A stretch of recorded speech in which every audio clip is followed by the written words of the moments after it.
Hindi ba't masakit yon na pagharap natin sa Panginoon, sasabihin niya sa iyo, ito yung balak ko sa buhay mo eh.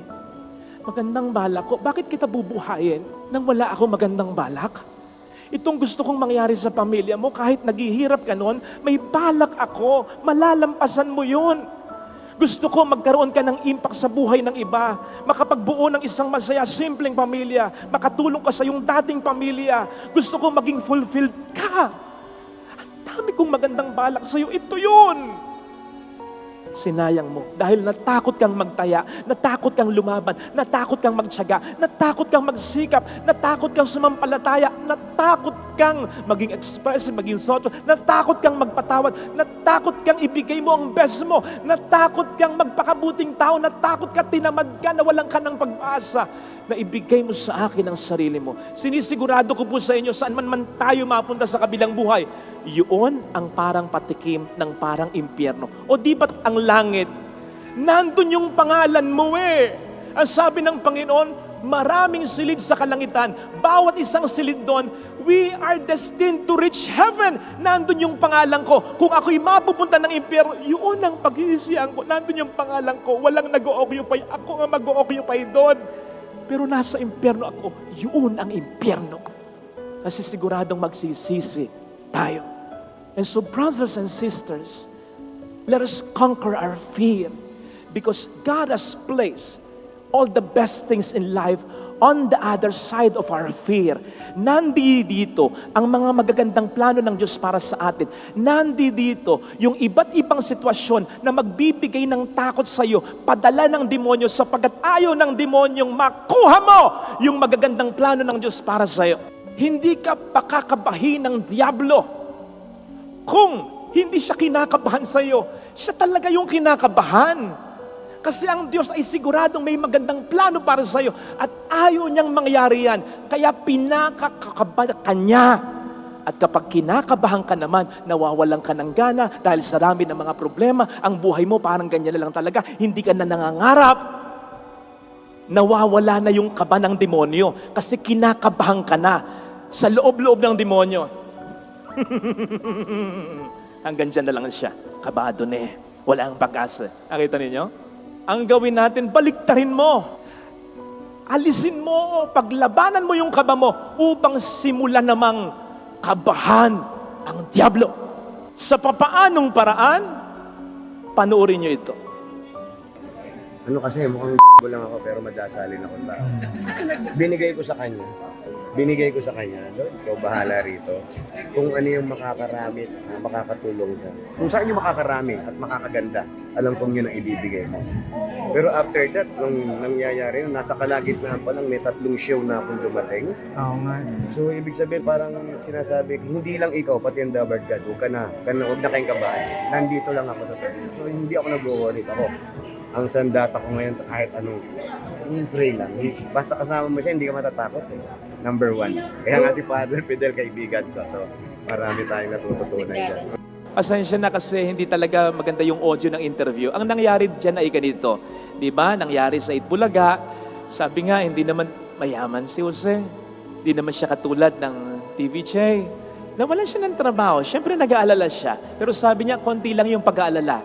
Sabi niya, isinuko ko lahat sa Diyos. Bahala na siya kung ano yung mas ikagaganda. Sige, yun ang sandata ko. Hindi ako natatakot dahil sa Kanya.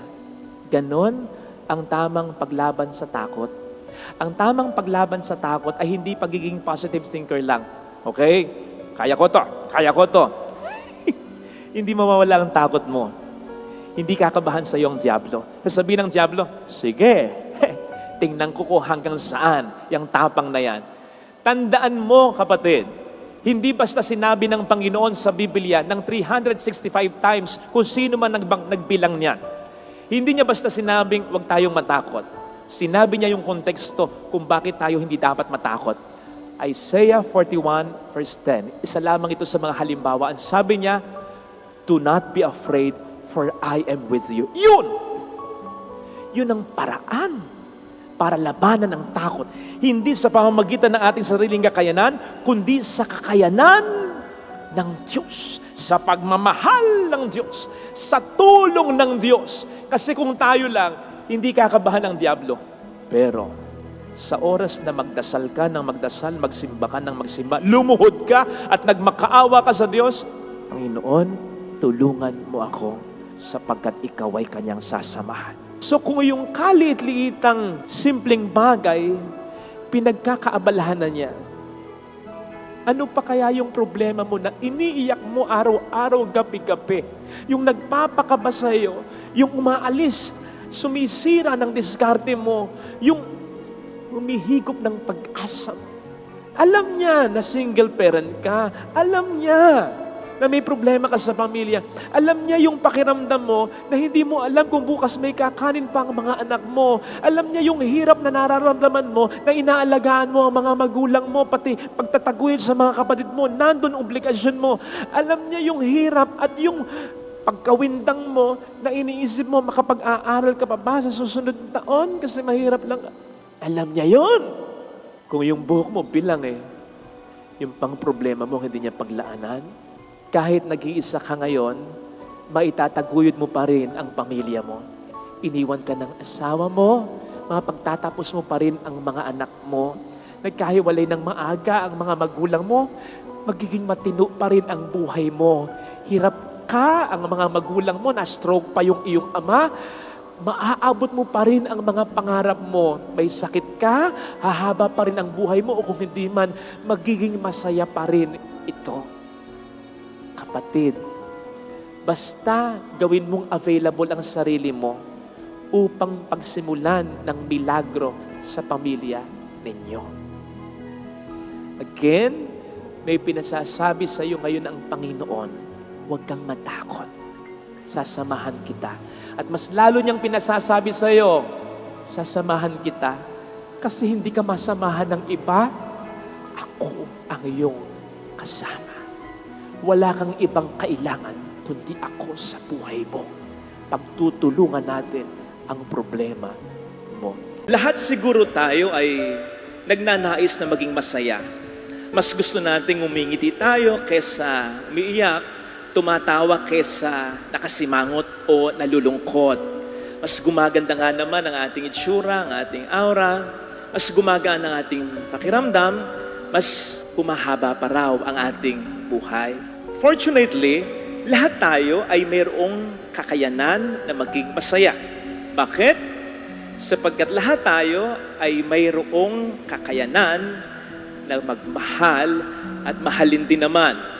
Maraming paraan para maging masaya, pero sigurado ko na mag-a-agree kayo, sabihin ko, na iba ang kaligayahang naibibigay ng pag-ibig o ng pagmamahal. Indeed, pwede tayong maging masaya sa pagkakaroon ng mga material na bagay tulad ng pera, ang makain natin, yung mga cravings natin, ang mapuntahan natin, yung mga lugar na gusto nating marating, ang mabili natin, yung mga bagay na ninanais, pinapangarap natin, ang maabot natin, ang mga tagumpay na minimithi natin, ang manalo, ang Lakers, etc.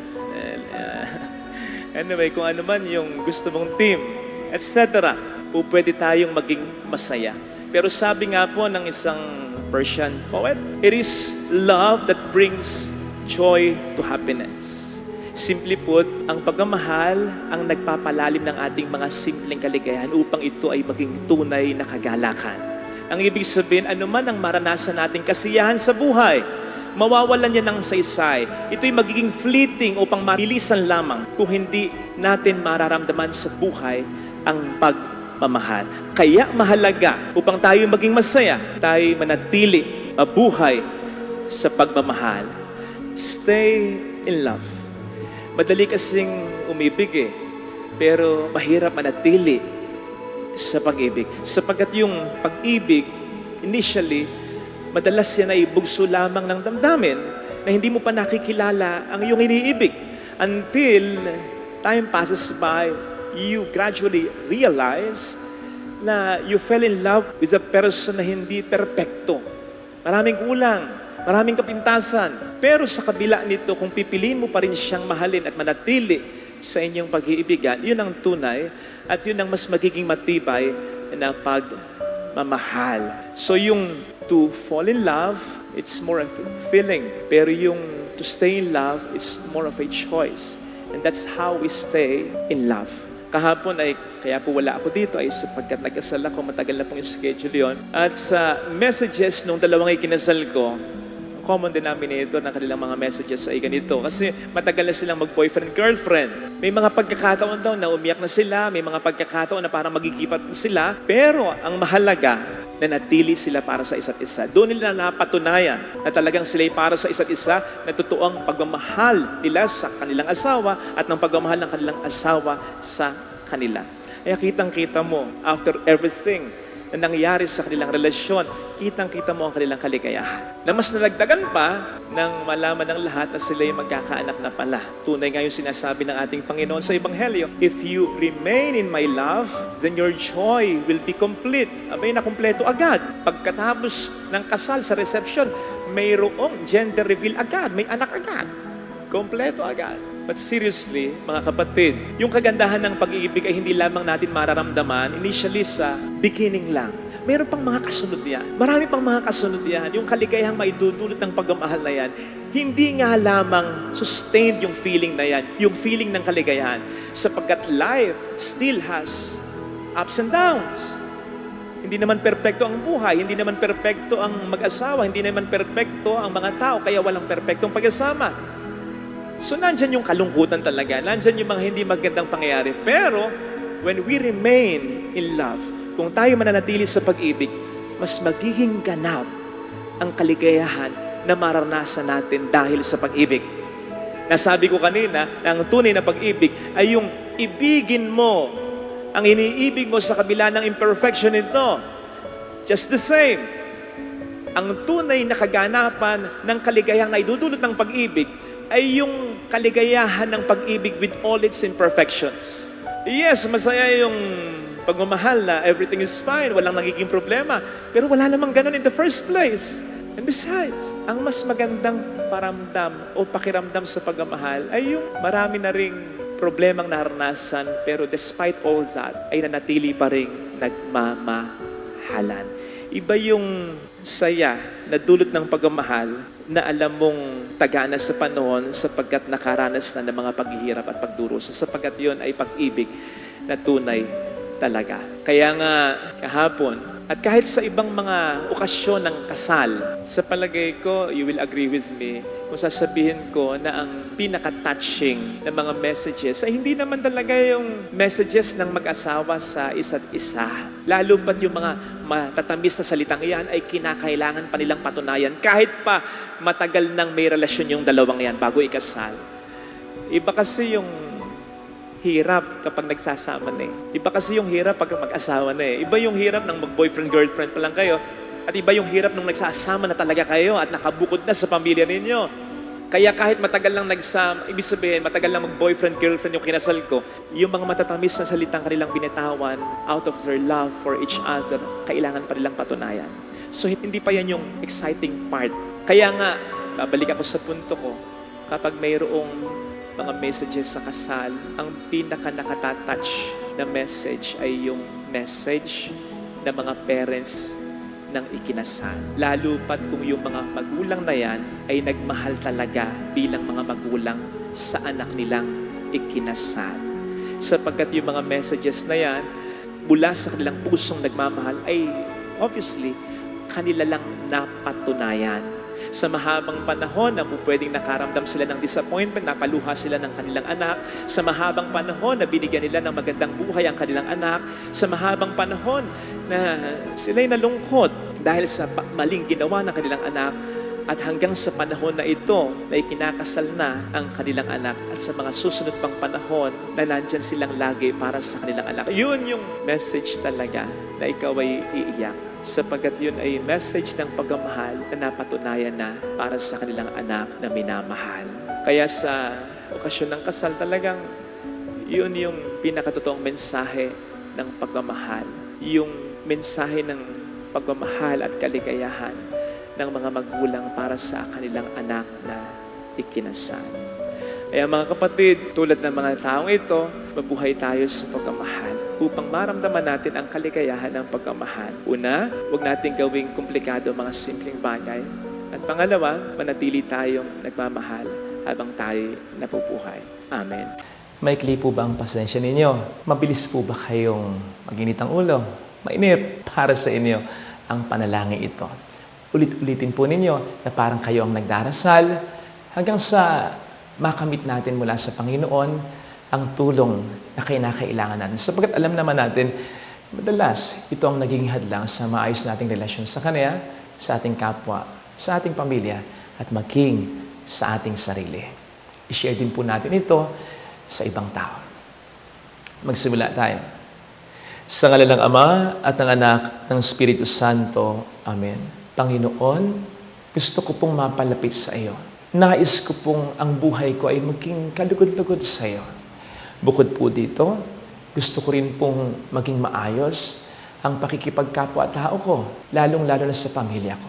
Gusto ko rin pong maging panatag ang isip ko, pero madalas ang pagiging maikli ng pasensya ko ang nagiging hadlang sa lahat ng ito. Nagtatampo ako kapag hindi mo ibinibigay ang hinihiling ko sa panalangin ko. Iniisip ko na hindi mo ako binibigyan ng halaga, mas inuuna mo ang iba. Nakalimutan ko na kaya mo nga palang tugunin ang panalangin ng lahat ng tao, na kaya mo nga palang ibigay ang hinihiling ko kung gugustuhin mo. Kaya't kung hindi, o habang hindi pa, dapat lang akong magtiwala sa iyong mabuting pagkapasya kung kailan at sa kung anong paraan mo ibibigay ang hinihiling ko para hindi ako mag-isip ng negatibo. May ginagawa ka naman sigurado bilang Panginoon ko. Hindi naman din limitado sa isang paraan lamang at sa paraan na alam ko lamang ang pagtugon mo sa hinihiling ko. Panginoon, tulungan mo po akong mapanghawakan ito. Pagkuliin mo ko, o aking Panginoon, sakaling gusto kitang pangunahan, sakaling natutukso ako na gumawa ng hakbang, kahit hindi kalugod-lugod sa iyo, makuha ko lang agad ang gusto ko. Tulungan mo po ako magtiwala sa proseso upang hindi ko lamang pumapaglabanan, kundi makaambag pa para sa aking kabutihan ang pagkainip ko, sapagkat ang pagkapasensya ko, ang paglaban ko sa inip ko, ay hindi lamang naman po magpapakita, kundi mas magpapatatag pa ng pananampalataya ko sa iyo. O Panginoon, tulungan mo po ako na gawin ito. Gusto ko na rin pong iwasan ang pagkainis ko sa mga taong ang desisyon, ang ugali, ang inaasal ay hindi naaayon sa gusto ko kahit pa alam kong mas tama ako. Tulungan mo po ako na huwag hanapin ang sarili ko sa kanila at maging mahaba ang aking pasensya sa paghihintay ng improvement, pagpapago nila upang maiwasan kong makapag-isip, makapagsalita o makagawa ng hindi maganda. Paalalahanan mo po ako, Panginoon, pigilan niyo po ako kapag namumuna ang galit ko. Tulungan mo kung huwag mo nang kausapin ng tao habang hindi ko pa kontrolado ang emosyon ko. Sa nakikita ko, wala naman din talagang nagagawa ang mga pangit ng salita. Mas lalo lang silang lumalala at mas lalo lang din akong napapasama at sa mga mata mo ay mas lalong nagkakasala. Besides, ako rin naman ay may paulit-ulit ding mga kapintasan, kahinaan, kasalanan. Pero lagi mo rin akong pinagtsatsakaan at pinagpapasensyahan. Panginoon, tulungan mo po ako maalala ito at magaya kaya kahit papaano. Hindi ko dapat makalimutan na ang pinakaunang kahulugan na ibinigay mo patungkol sa pagmamahal sa unang sulat ni San Pablo sa mga taga-Korinto ay patience o tiyaga. Hindi ko nga naman masasabi na mahal kitang talaga kung wala akong tiyaga na unawain ang kalooban mo, lalo pat ito'y sumasalungat sa sarili kong gusto. Hindi ko rin masasabi na mahal ko ang kapwa ko, kahit pa ang pamilya ko, kung madaling mag-init ang ulo ko sa mga ito. Masabi ko mang mahal kita o sila o ang iba, kulang kung wala akong pasensya. Tulungan mo po ako, Panginoon, na mahalin ka ng buo, na mahalin ng todo ang kapwa ko, lalo tikit ang mga mahalaga sa buhay ko. Tulungan mo po sana ako na magkaroon din ng mahabang pasensya para sa sarili ko, sa pagbabago ko, lalong-lalo na sa pag-abot ko ng mga pangarap ko, ng mga mabuting balak mo para sa buhay ko. Sana akong mainip. Dahil ang mahalaga sa pagsisikap ko at sa tulong mo, araw-araw ay mayroong development na nakakausad ako, na may nagbabago mula sa dating kalalagayan o sitwasyon ko. Tulungan mo ako, Panginoon, na huwag ikumpara ang sarili ko sa iba, lalong-lalo na sa iba na sa tingin ko ay mas may narating na. Huwag nawa akong mainggit sa iba. Iba-iba nga kami, di ba, ng pinagdaanan. Iba-iba kami ng nakaraan. Iba-iba kami ng patutunguhan. Kaya hindi ko dapat kainggitan. Ang mahalaga pa nga, maging masaya ako para sa kanila. Sapagkat kung sila ay pinagpala mo, hindi ako dapat magduda na ako rin ay pagpapalain mo. Dahil anak mo rin ako. Pare-pareho mo kaming mga anak, pare-pareho mo kaming mga minamahal. Panginoon, ito po sana ang laging maisaisip at maisapuso ko sa tulong mo para mas mag-improve, humaba pa ang pasensya ko. Tulungan mo po ako. Hiniling ko po ito sa iyong tulong, sa iyong pangalan, ngayon at magpa sa walang hanggan. Amen. Sa ngalan ng Ama, at ng Anak, at ng Espiritu Santo. Amen. God bless. Sa ngalan ng Ama, at ng Anak, at ng Espiritu Santo. Amen. Ama naming makapangyarihan, Ikaw po ang nagbigay sa amin ng sakramento ng kasal. Kaya hindi ito basta papel lang. Ito ay niloob mo at binasbasan mo.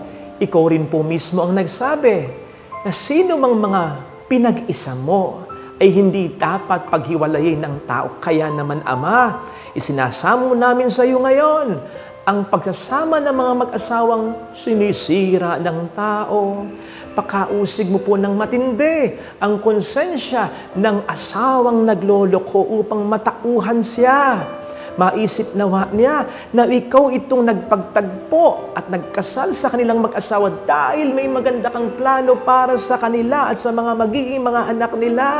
Maisip din nawa niya na minsan ay nangarap din siya kasama ng kanyang asawa. Magagandang pangarap para sa kanilang magiging mga pamilya. Huwag nawa nilang basta sayangin at itapon lamang ang magaganda mong planong ito at ang mga pangarap nila para lamang sa isang babae o lalaki na ginagamit ng demonyo, ng kalaban upang sirain sila. Maisip nawa niya na napakalaking kasalanan itong ginagawa niya sapagkat ikaw itong nagtiwala sa kanya ng kanyang pamilya. Kaya dapat niyang pangalagaan at hindi sirain, papagyamanin at hindi papaghirapin, paligayahin at hindi palungkutin. Mawala nawang bigla ang gana niya para kitahin at makasama ang other woman or other man niya. Makitahan nawa niya siya ng kasiraan at kapintasan. Ituon mo po muli ang atensyon nila sa kanilang kabiyak at sa kanilang mga anak. Ma-realize nawa nila bigla ang kanilang halaga at kung papaano unti-unting sinisira ang kanilang pamilya ng bawal na pakikipagrelasyon nila. Tigilan nawa niya ang yabang niya ng lahat ay kontrolado niya sapagkat hindi talaga upang hindi na mas lumala pa ang problema. Tulungan mo po siya, Panginoon, na makinig sa iyo sa lalong madaling panahon upang hindi na mas lumalim pa ang kanyang bawal na relasyon. Habang tumatagal po kasi, Panginoon, ay mas lalong humihirap kasi mas nagiging komplikado ang lahat. At dahil dito, mas maraming relasyon, buhay, pati kabuhayan ang nanganganib na tuluyang mawasak. Ipinagdarasal ko rin po, Panginoon, sila na nakikipagrelasyon sa mga may asawa na. Sana'y magising sila at wag nang magmatigas pa sa katotohanan sumisira sila ng pamilya. Na kahit ano pa ang maging dahilan nila, gaano man kaganda sa pananaw nila o sa pananaw ng mga taong kumukonsinti sa kanila, ay hindi ito sasapat upang ang kanilang ginawa ay masabi nilang tunay na katanggap-tanggap. Magawa naman nilang ilagay ang kanilang sarili. Hindi man sa lugar ng asawang inaagawan nila, kundi sa lugar ng mga anak ng inaagawan nila at inaakaw nila. Ng pinakasimple at pinakaunang pangarap lang naman ay ang makita na nagmamahala ng mga magulang nila. Huwag nawa sila, Panginoon, na maging sakim at maatim na ang puhunan ng kaligayahan nila ay ang kalungkutan at pag-iyak naman ng mga taong inaargabyado nila na kung tutuusin ay mayroong mas karapatan kesa sa kanila. Sigurado naman po, Panginoon, na tumatawag pa rin sila sa iyo. Siguro naman, nagdarasal pa rin sila at nagsisimba. Kaya sana, Panginoon, tulungan mo po sila kahit unti-unti lang na makinig sa iyo. Kahit sa munting tinig mo na patuloy na magsasabi sa kanilang hindi tama na nang-agaw sila, na hindi ito ang buhay na gusto mo para sa kanila, na po pwede pa talagang mabuo ang pamilya ng taong inaagaw nila kung lalayo lamang o kung lumayo lamang sila. O Panginoon, huwag niyo po sana silang tatantanan. upang dumating man ng pagkakataong maging manhid na sila sa kanilang sitwasyon, ay hindi pa rin nila magawang ikarangal ang ganitong uri ng relasyon. Siyempre, Panginoon, higit sa lahat, ipinagdarasal namin sa panalangin ito ang mga inaagawan ng kabiyak. Palakasin mo po ang kanilang loob, hindi para makipag-away, kundi para lumaban ng tama lang, nang naaayon sa katarungan at iyong kalooban. Pakigabayan mo po ang mga bagay na kanilang gagawin, iisipin at sasabihin upang hindi sila bumaba sa level ng nang-agaw o nang-aagaw sa kanilang asawa. Bagkus ay mas lalo pang lumutang ang kabutihan nila sa kabila ng masama na ginagawa sa kanila. Ikaw po, Panginoon, ang pinaka-nakakaalam. Tulungan mo po silang lumaban kung mayroon pa silang dapat na asahan na ipaglaban. At kung hindi na at wala na, tulungan mo po silang mabuhay nang sila na lang. Tulungan nawa sila ng kanilang mga anak, ng kanilang mga kamag-anak at kaibigan upang hindi nila maramdaman na mayroong malaking kulang sa kanilang buhay. Papagharian mo po, Panginoon, ang kanilang pamilya ngayon higit kailanman upang hindi ito tuluyang mawasak ng kalaban. Ang mga asawa na iniwan ng kanilang kabiyak ay mas lalo sanang maging matatag at ang kanilang mga anak ay mas magkaroon ng malasakit para sa kanila at sa isa't isa upang sama-sama nila sa tulong mong makayanan ang lahat.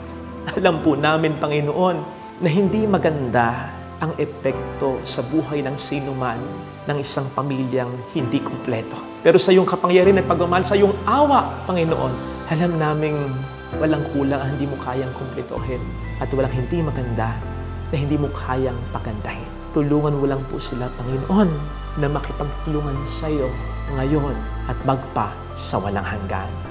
Amen. Sa ngalan ng Ama at ng Anak, ng Espiritu Santo.